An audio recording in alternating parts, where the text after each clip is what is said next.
100 કલાકમાં અપરાધીઓની યાદી બનાવી પણ ખોદ્યો ડુંગર ને નીકળ્યો ઉંદર। ફાંકા ફોજદારી કરી પણ કાર્યવાહી માત્ર ચપ્પલ ચોરો સામે જ કરવામાં આવી। ભ્રષ્ટ વિભાગની યાદી બનાવવામાં આવે તો ગુજરાતના તમામ વિભાગોના વાજતે ગાજતે વરઘોડા નીકળે તેમ છે, પરંતુ રાજાનો જીવ પોપટમાં છે।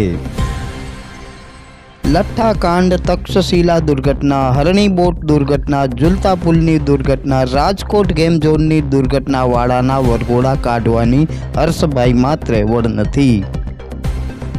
લાંચિયા અધિકારીઓ, ભૂમાફિયાઓ, ગૌચર પર દબાણ કરનારા એસીબીએ રંગે હાથ પકડેલા, ફરિયાદો છતાં દબાણો દૂર ન કરનાર બાબુઓના વરઘોડા ક્યારે નીકળશે? નમસ્કાર, આવાજ જનતા કીમાંથી હું દતેશ ભાવસાર। ગુજરાતમાં હાલમાં એવું વાતાવરણ ઊભું થયું છે કે 100 કલાકમાં ગુનેગારોની યાદી તૈયાર કરો અને એમના વિરુદ્ધ બુલડોઝરનો ન્યાય કરો।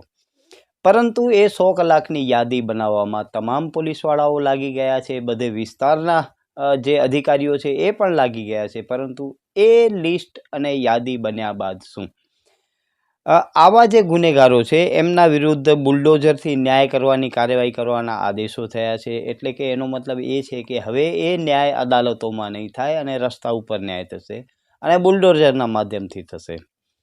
તેનો સીધો અર્થ એ થાય છે કે ગુજરાતની પોલીસ અને કાયદો વ્યવસ્થાની સ્થિતિ એવી છે કે કોઈ પણ ગુનેગારને પકડે છે પરંતુ એને સજા સુધી પહોંચાડી શકતા નથી। સીધો એનો મતલબ એમ થાય છે કે જ્યારે પણ એ ગુનેગારો વિરુદ્ધ ગુના નોંધાવવામાં આવે છે ત્યારે એવા મજબૂત સાક્ષ્યો અદાલતમાં નથી મૂકવામાં આવતા જેના કારણે એ ગુનેગારોને સજા સુધી પહોંચાડી શકાય। એટલે આમાં પણ ક્યાંક એવું જ દેખાઈ રહ્યું છે કે આવા ગુનેગારોને એમને સજા સુધી ન પહોંચાડવામાં આપણા તંત્રોનો જ ક્યાંક ને ક્યાંક વાંક હોય એવું સ્પષ્ટ જણાઈ આવે છે। 100 કલાકમાં જે ગુનેગારોની યાદી બનાવવાનો ઓર્ડર થયો એ બાદ બધે પોલીસ સ્ટેશન લાગી ગયા, બધે એસપી લાગી ગયા, બધે ડીવાયએસપી લાગી ગયા। પરંતુ હર્ષભાઈ સંઘવીને એક સરસ મજાનું સૂચન ઘણા બધા લોકો તરફથી પણ આપવામાં આવે છે કે એવા 100 પોલીસવાળાઓની યાદી કેમ ન બને કે જેમણે આખા ગુજરાતને ભરડામાં લીધો છે। આપણે અતીતમાં એવા કેટલાય પોલીસવાળાઓના દાખલા જોયા છે, સોશિયલ મીડિયા ઉપર પણ એમના અત્યાચારોના દાખલાઓ જોયા છે। એ પોલીસવાળા વિરુદ્ધ કેમ કાર્યવાહી નથી થતી એ પણ હર્ષભાઈ સંઘવીને એક સણસણતો પ્રશ્ન છે। આવા પોલીસની જો યાદી બને તો દરેક પોલીસ સ્ટેશનનો કમસે કમ 50% સ્ટાફ એવો હશે જેને ઘરે બેસવાનો વારો આવે।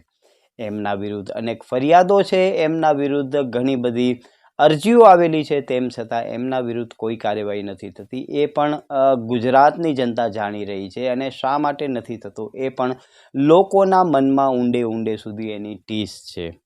તો સિક્કાની બીજી બાજુ એ પણ છે કે ગુનો નોંધવામાં એ પોલીસ કર્મચારીઓ એવી બેદરકારીઓ દાખવતા હોય છે જેના કારણે એનો લાભ આરોપીઓને અદાલતોમાં મળી જતો હોય છે અને પૂરતા સાક્ષ્યો ન હોવાના કારણે એ ગુનેગારો અદાલતમાંથી નિર્દોષ છૂટી જતા હોય છે।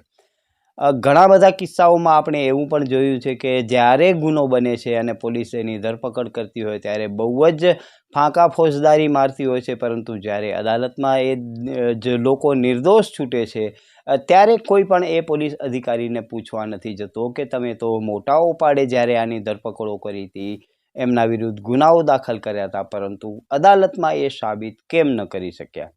એ પણ ગંભીર પ્રશ્ન છે।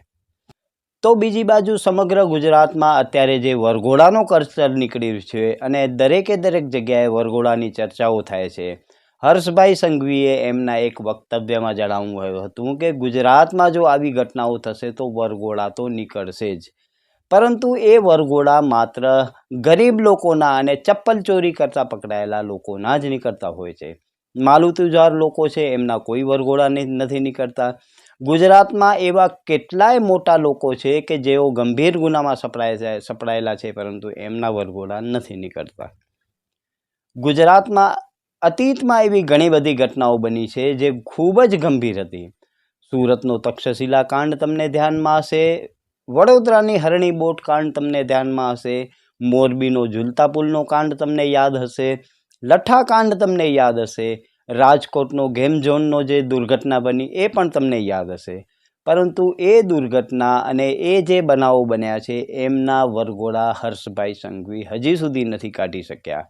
વરઘોડા જેમ તમને ધ્યાનમાં હશે કે ગોપાલભાઈ ઇટાલિયાએ કીધું કે જે ગુનેગારો છે એમના વરઘોડા ક્યાં નીકળે છે, જે મોટા ફ્રોડ કરવાવાળા છે એમના ગુનેગારો ક્યાં નીકળે છે. વરઘોડા તો નીકળે છે માત્ર ચપ્પલ ચોરોના જ. તે ખૂબ જ ગંભીર બાબત છે, કેમ કે આમાં મોટા મગરમચ્છો નીકળી જાય છે અને જે ફસાય છે એ નાની નાની માછલીઓ જ ફસાય છે.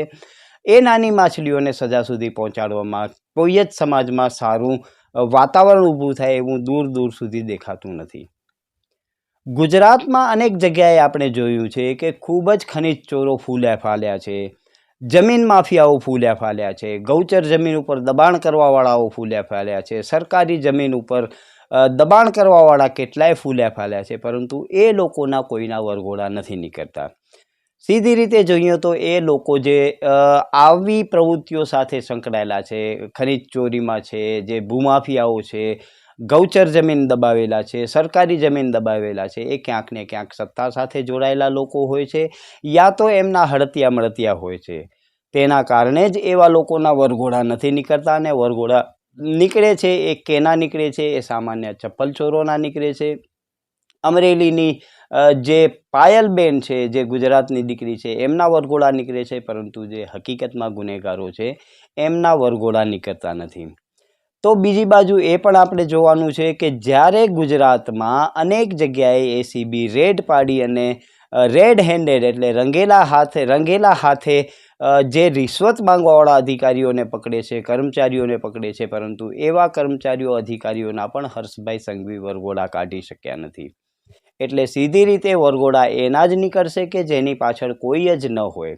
ગરીબ માણસો હોય યા તો એવા લોકો હોય કે જે સામાન્ય ચોરી ચકારીમાં પકડાયા હોય, એમના જ વરઘોડા નીકળતા હોય છે, પરંતુ જે મોટા ગુનેગારો છે એમના વરઘોડા હર્ષભાઈ કાઢવામાં નિષ્ફળ ગયા છે એવું પણ આપણે જાણી શકીએ છીએ.